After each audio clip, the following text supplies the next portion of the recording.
सुनाइए। जो हम सुनना चाहते हैं वह कान सुने, और जो हम देखना चाहते हैं वही नेत्र देखें। इंद्रियों का संयम रखिए। ऐसा नहीं कि भाई नेत्र जो देखना चाह रहा है वो हम देख रहे हैं, नहीं। नेत्र सुंदर भगवान के विग्रह के दर्शन के लिए है। नेत्रों से भगवान के सुंदर सुंदर स्वरूप का दर्शन करिए और भगवान के स्वरूप माधुरी को निहारिए। हम दर्शन करने जाते हैं तो भगवान का दर्शन भी ठीक से नहीं करते। क्या बोलते हैं? बोले भैया हम वृंदावन घूमने गए थे। अरे भैया घूमने गए थे, दर्शन करने गए थे। तो हम लोग संसार की 84 लाख योनियों में घूम रहे हैं और ऐसे ही हम महाराज तीर्थों में भी घूम घाम के आ जाते हैं, कोई दर्शन नहीं करते। ये नेत्र भगवान की दिव्य स्वरूप माधुरी का दर्शन करने के लिए है। तो हम जो देखना चाहें वही नेत्र देखें।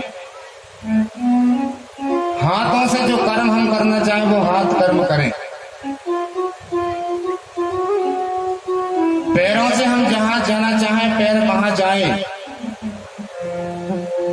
हमारे पैर कभी मदिरालय न जाएं, हमारे पैर कभी वैश्यालय न जाएं।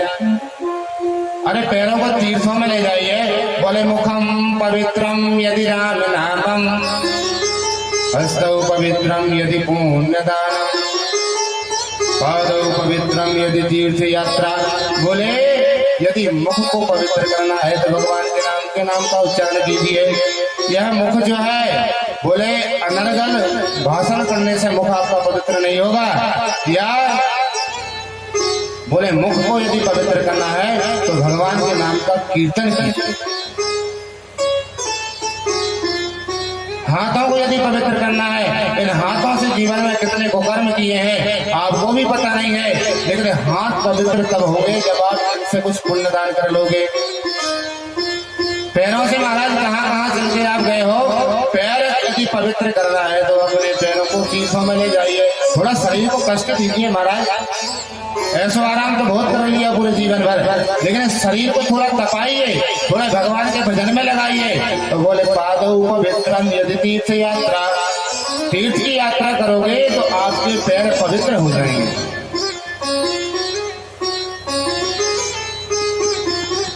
भगवान की कथा सुनने से कान पवित्र होंगे। सुखदेव मुनि वर्णन करते हैं, बोले राजन इंद्रियों को अपने बस में रखो। रसना जो हम खाना चाहें वही खाए। ये नहीं कि डॉक्टर ने मना कर दिया भैया खटाई बंद, तो अब खटाई खाने का मन ज्यादा होता है कि नहीं। जिस चीज का डॉक्टर मना करेगा कि आप इस चीज का परहेज करिए तो उसी काम को करने का मन ज्यादा होता है। जब इंद्रियां आपके बस में हो जाएंगी, आसन आपकी सिद्ध हो जाएगी, प्राणायाम करके आपका मन एकाग्र हो जाएगा, क्योंकि मन ही बंधन का कारक है। मन एव मनुष्याणाम कारणम बंध मोक्षणम। बंधन का कारक भी मन है और मोक्ष की प्राप्ति का कारक भी मन है। क्योंकि शरीर आपका बदल जाएगा, देह आपकी बदल जाएगी, लेकिन मन नहीं बदलता, मन तो वही रहता है। भगवान की कथाओं में बैठिए और मन को खूब समझाइए।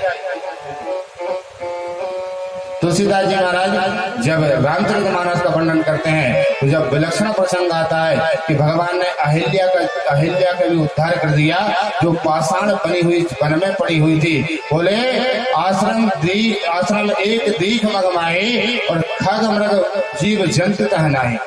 उस अहिल्या को इतनी परित्यक्ता बना दिया था कि महाराज जहाँ पक्षी भी नहीं जाते थे, ऐसी अहिल्या का जब भगवान ने, अहिल्या भी अपने गुरु के वचन पर डटी रही कि भगवान यहीं आएंगे, अपने पति के वचन पर डटी रही भगवान यहीं आएंगे, तो भगवान वहां पर गए।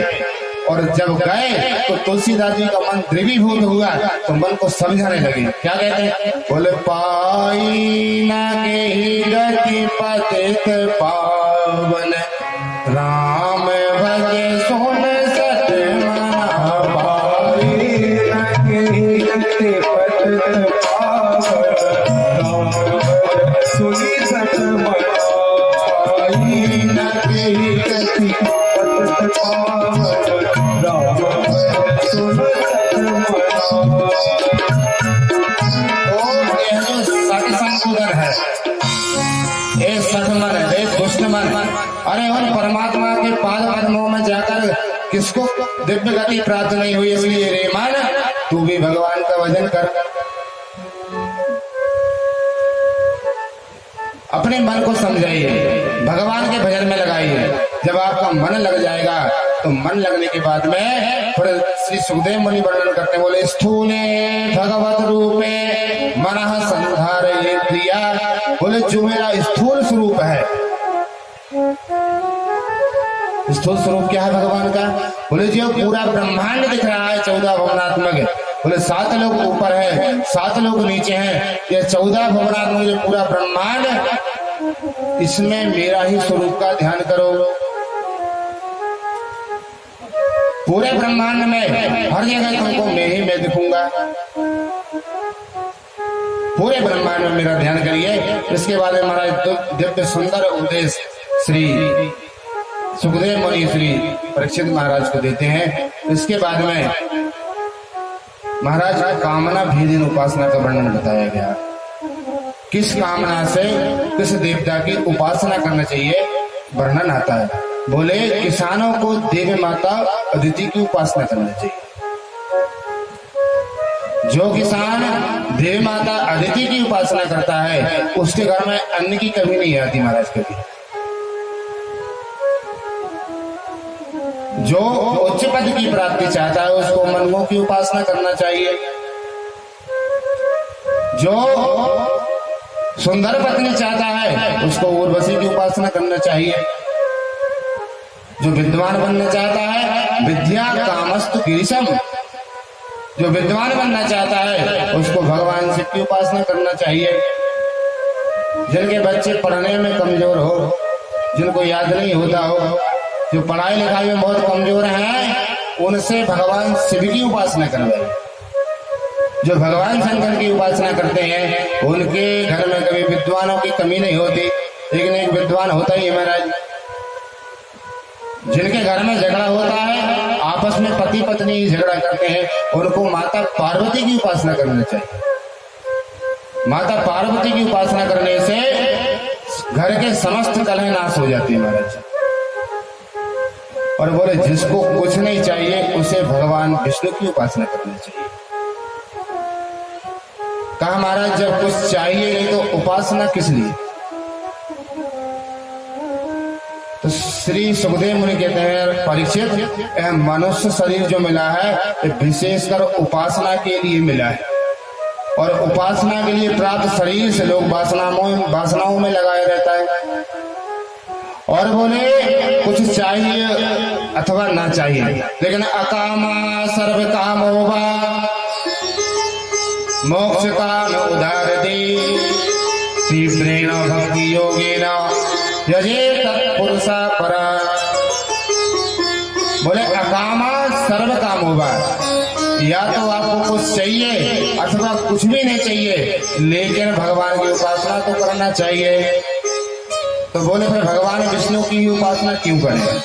बोले भगवान विष्णु की उपासना इसलिए कि वृक्ष के पत्तों को, पल्लवों को, डालियों को सींचने से अच्छा है कि आप वृक्ष की जड़ में पानी डाल दो, पूरा वृक्ष हरा भरा हो जाएगा। भाई डालियों में पानी डालोगे वृक्ष हरा भरा नहीं होगा, पत्तों में पानी डालोगे वृक्ष हरा भरा नहीं होगा, लेकिन यदि जड़ में पानी डाल दोगे तो वृक्ष हरा भरा हो जाएगा। इसी प्रकार मूलम ही विष्णु देवानाम अत धर्मा सनातना। बोले सनातन धर्म के मूल भगवान नारायण है। यदि आप नारायण की उपासना करते हैं तो समस्त देवों की उपासना हो जाती है। और बोले परीक्षित, मनुष्य शरीर मिलने के बाद में जो भगवान की उपासना नहीं करता है उसकी 4 पशु निंदा करते हैं। कौन कौन से? ध्यान से सुनने जरा। बोले सोबिट बरा होस्ट खरई संसता पुरुषा पशु। सबसे पहला पशु है श्वान।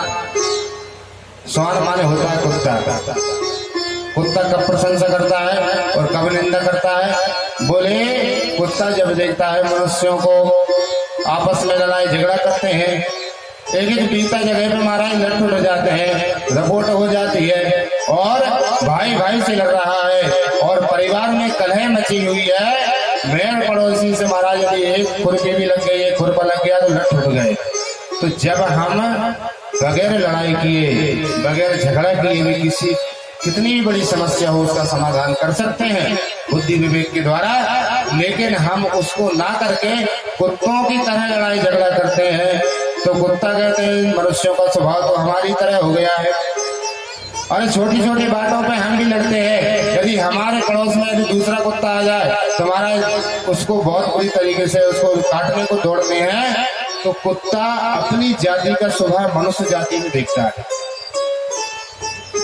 तो देखकर बड़ा प्रसन्न होता है कि इससे अच्छा तो मैं हूँ, क्योंकि इसे भगवान ने मनुष्य शरीर दिया। ये केवल मनुष्यों के लिए नहीं, महिलाओं के लिए भी बात है।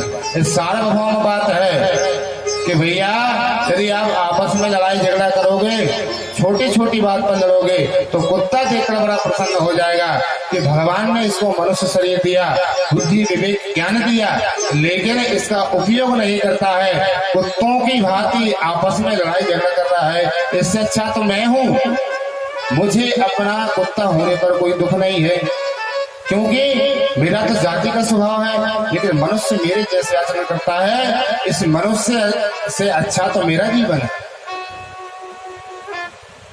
इसलिए कभी भी लड़ाई झगड़ा मत करो, कितनी भी बड़ी समस्या हो, लेकिन उसका समाधान बुद्धि विवेक से करो।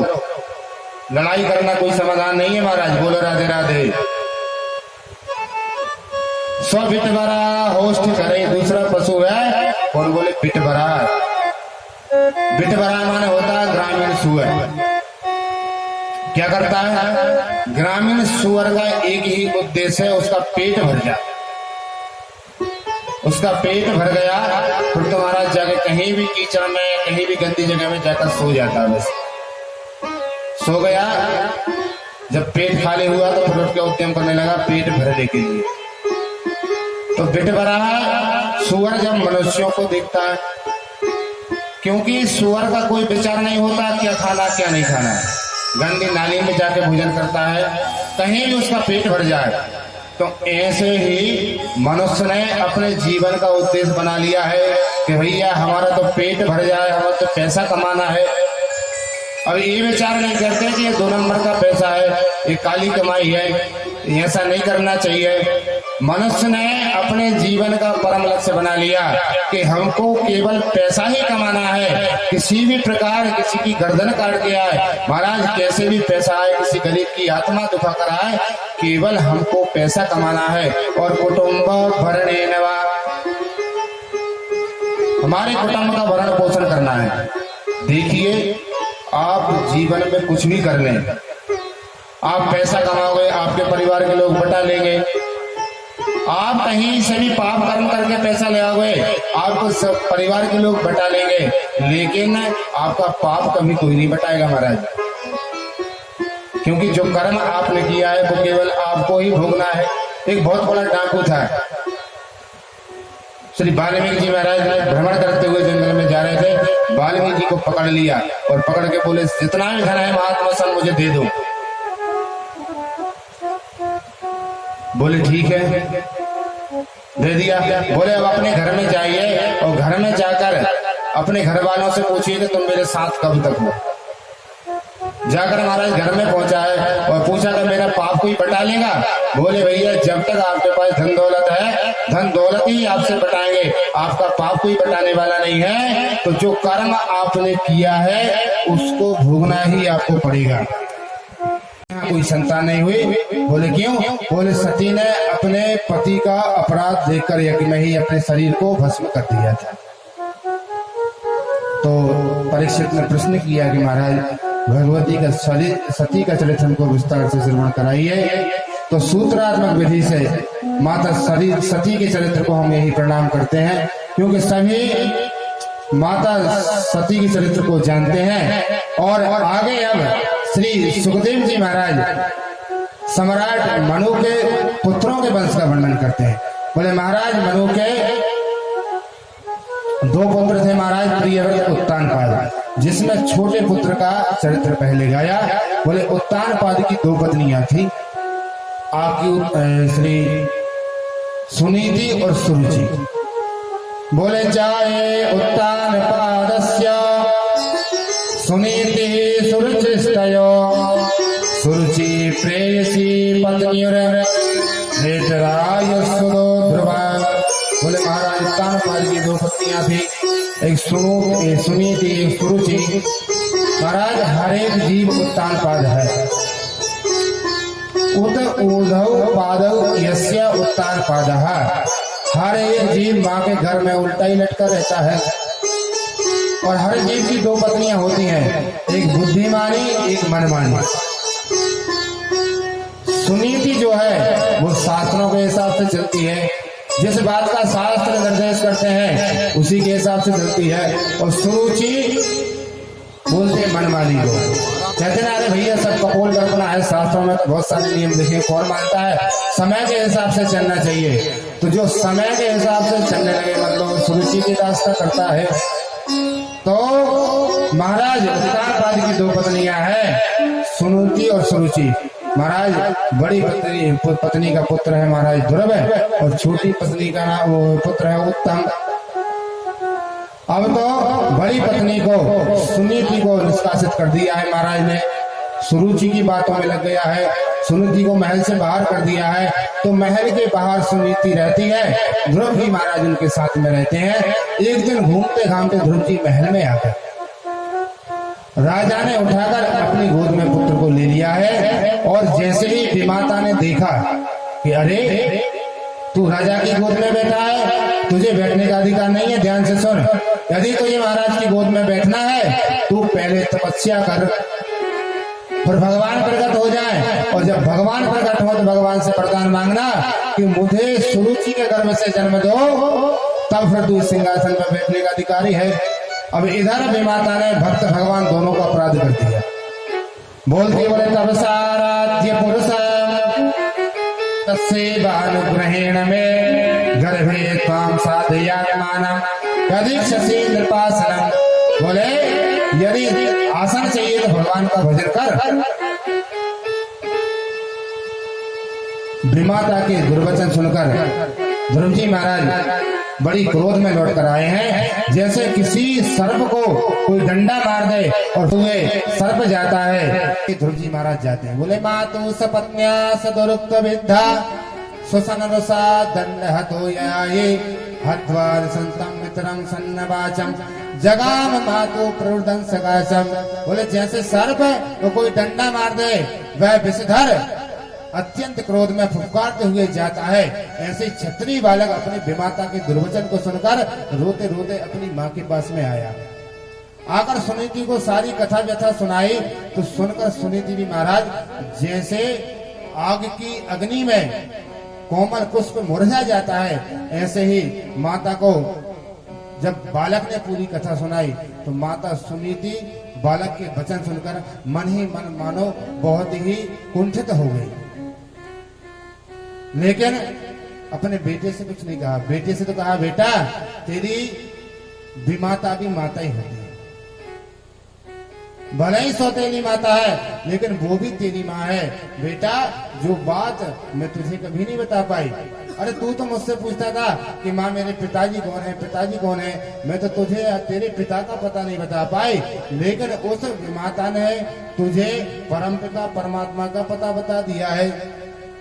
बेटा तू भगवान की उपासना कर, भगवान का भजन कर।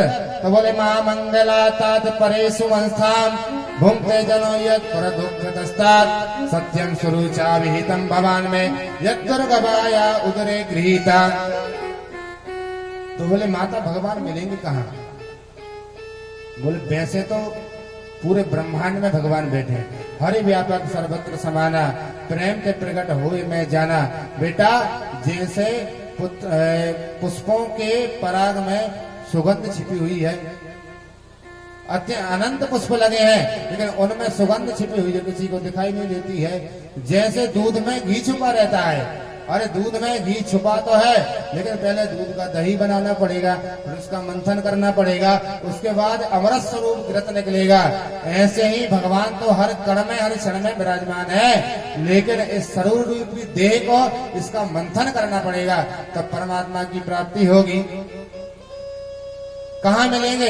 बोले जहां तुम जाओगे, जहां घट घट मेरो साइया खाली घट नहीं कोई, लेकिन बलहारी बा घट की जा घट पर घट होए। भगवान तो हर जगह बैठे हैं, लेकिन जहां घट माने होता मनुष्य,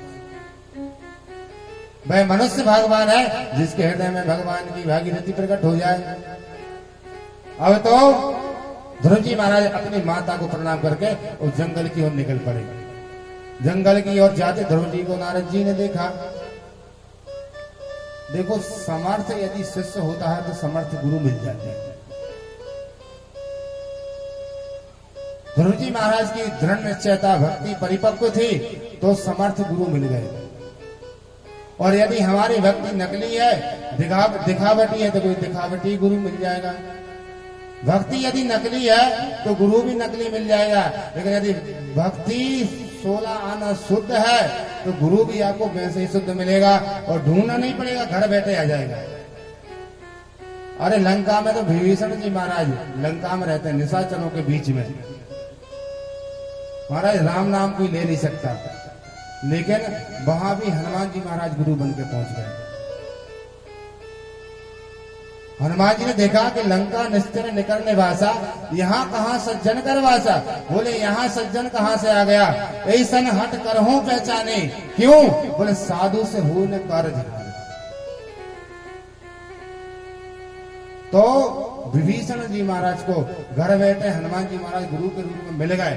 तो यदि समर्थ शिष्य होता है तो गुरु अपने आप आ जाते हैं। लेकिन नारद जी ने कहा पहले इसकी परीक्षा लेना चाहिए, क्योंकि बैराग मैंने आपको पूर्व में निवेदन किया था 6 प्रकार का होता है। तो इसका बैराग उद्यम कोटि का है कि अधम कोटि का है, देखना पड़ेगा। तो संत मिले, बोले बिनहरी कृपा मिलहु नहीं संता। संत मिले, संत ने परीक्षा ली। बोले बालक तू अभी छोटा सा बालक है, क्या बात है, क्यों जंगल में जा रहा है? तो पूरी व्यथा कथा नारद जी को सुना दी। नारद जी ने सुनकर कहा अहो तेजा क्षत्रियाणाम मान भंग मंगस्यताम। बोले क्षत्रियों का तेज देखिए, इतना सा बालक अपमान जनित वाक्यों से सुनकर जंगल की तरफ आ गया। बोले बेटा अभी तुम छोटे बालक हो, कहाँ जा रहे हो? बोले मैं भगवान को ढूंढने जा रहा हूँ। कहाँ मिलेंगे? तो तुमको पता है कहाँ मिलेंगे? बोले मैंने सुना है भगवान पूरे संसार में रहते हैं, अब जहाँ भगवान मिले वहां मिले, लेकिन मैंने तो निश्चय कर लिया मैं भगवान को देखने के लिए जा रहा हूँ। तो कहा बेटा वो भगवान ऐसे ही प्राप्त नहीं हो जाता। बड़े बड़े अमलात्मा विमात्मा महात्मा बड़े बड़े कंदराओं में बैठकर हजारों वर्ष की समाधि लगाए हैं, उन्हें अभी तक पलनक चंद्रिका भी नहीं दिखी। तो तुम तो अभी छोटे से अबोध बालक हो, तुम्हें भगवान कैसे मिलेंगे? और बोले बेटा जंगल में हिंसक जीव भी रहते हैं, कहीं तुम जंगल में गए शेर इत्यादि हिंसक जीव तुम्हारा भोजन कर जाएंगे तो तुमको भगवान कैसे मिलेंगे? तो श्री ध्रुव जी महाराज ने कहा प्रभु कि यदि मनुष्य चल्ली में गैया लगाए और अपनी किस्मत को खोर दे तो पूरा दूध धरती में चला गया। बोले यदि दृढ़ निश्चय भगवान की प्राप्ति का हो, अब चाहे हिंसक जीव मिले चाहे मेरा भोजन कर जाए, अपने राम ने दृढ़ निश्चय कर लिया है कि ईश्वर प्राप्ति करके ही वापस लौटूंगा। नारद जी जान गए कि इसका संकल्प निश्चय पक्का है। अब तो नारद जी ने दिव्य एक मंत्र दिया है, बोले नानुभापमानम दे सम्मानम भाभी पुत्र का लक्ष्य यामा कुमारस्य सतलक्ष्य की दिशु। अब तो नारद जी ने दिव्य द्वादशाक्षर मंत्र कान में ध्रुव जी के फूंक दिया। देखिए मनना त्रायते इति मंत्र, मंत्र को मनन करना चाहिए, मंत्र को गाया नहीं जाता। गाने वाला केवल एक ही मंत्र है, इसको महामंत्र बोलते हैं। हरे राम राम राम हरे हरे, हरे कृष्ण कृष्ण कृष्ण हरे हरे। दिव्य मंत्र कान में दिया है और द्वादशाक्षर मंत्र ध्रुव जी को दे दिया। देखिए क्षत्रियों को दीक्षा में द्वादशाक्षर मंत्र ही दिया जाता है और यह अतीव गोपनीय मंत्र है। लेकिन कलयुग में इसकी महत्ता कम हो गई। क्यों? बोले हर व्यक्ति इस मंत्र को जानता है। अरे वो सबको पता है ओम नमो भगवते वासुदेवाय, सब जानते हैं, लेकिन इस क्षत्रियों का विशिष्ट मंत्र है। जो क्षत्रिय पूर्ण साधना से अपने इंद्रियों पे संयम करके यदि 7 दिन 7 रात्रि पर्यंत इसका जप करता है तो उसके नेत्रों में सिद्धों की देखने की शक्ति आ जाती है। इतना प्रभावशाली मंत्र है। आज ध्रुव जी महाराज को दिव्य मंत्र दिया है। अब तो ध्रुव जी गंगा श्री यमुना की तरफ गए हैं, जाकर मथुरा वृंदावन में जाकर यमुना के पुण्य पर भगवान के नाम का ध्यान करते हैं। महाराज कैसी साधना करते हैं, हमारे जैसे नहीं करते महाराज। बोले त्रिरात्रांते कपित्ता वज्रासना, बोले पहले महीने में 3 दिन में एक बार फलाहार करते हैं, फलाहार ही करते हैं महाराज, फलाहार नहीं करते हमारे जैसे। हम लोग कैसी फलाहार करते हैं, बोले जिस दिन उपवास हो समझ लेना, जिस दिन ज्यादा माल छन है उसी दिन समझ लेना व्रत है। बोले खीर भी चाहिए, हलवा भी चाहिए, खिचड़ी भी चाहिए, घोटा खीर भी चाहिए, सबसे ज्यादा माल छन है उस दिन बोले व्रत है। बोले ऐसा नहीं रहते, बोले केवल फलाहारम। कितने दिन में, बोले 3 दिन में एक बार फलाहार लेते हैं, बाकी 3 दिन तक निराहार रहते हैं। बोले चतुर्थ, बोले तो दूसरा महीना चलता है तो बोले 6 दिन में एक बार केवल जलपान करते हैं, बाकी फिर 6 दिन तक निराहार रहते हैं। और जब जैसे तीसरा महीना लगता है तो बोले नव में हनी, बोले जब तीसरा महीना लगता है साधना का तो 9 दिन में एक बार केवल महाराज वायुपान करके रहते हैं, तृण पत्र आदि खा के रहते हैं, पत्ते वगैरह जो मिल जाते हैं घास फूस के, तो थोड़े खा के 9 दिन में एक बार।